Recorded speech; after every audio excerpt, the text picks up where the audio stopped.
Visibility has been kind of an innovation that the industry has been seeking for 10 years. There's been sort of fits and starts with what, real true visibility, for more than a decade. But we're starting to see underlying technologies over the last 3-4 years that are really empowering kind of the visibility that everyone kind of imagined a long time ago. You're starting to connect dots that were previously unconnected.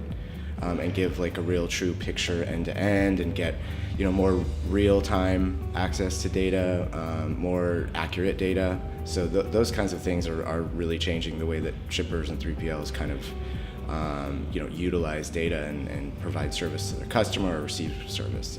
Visibility is something I think that everyone has on their radar, and it's probably higher on their priority list than ever before. It's now, you often hear it's no longer a luxury, it's table stakes for a lot of companies now, and certainly for logistics providers. So that's certainly something that I think is on everybody's radar. I think you're starting to see folks, look at kind of how data impacts actual execution, instead of it just being kind of monitoring how things are going. They want to know how it's actually going to make them make better decisions. And that also gets back down to having like real-time accurate data. I think there's a general consensus that EDI is certainly an outdated technology that at some point needs to be replaced, if not yesterday. It's just such a crutch for much of the industry right now that it's tough to wean themselves off of it. I first came across p44 probably 2 years ago.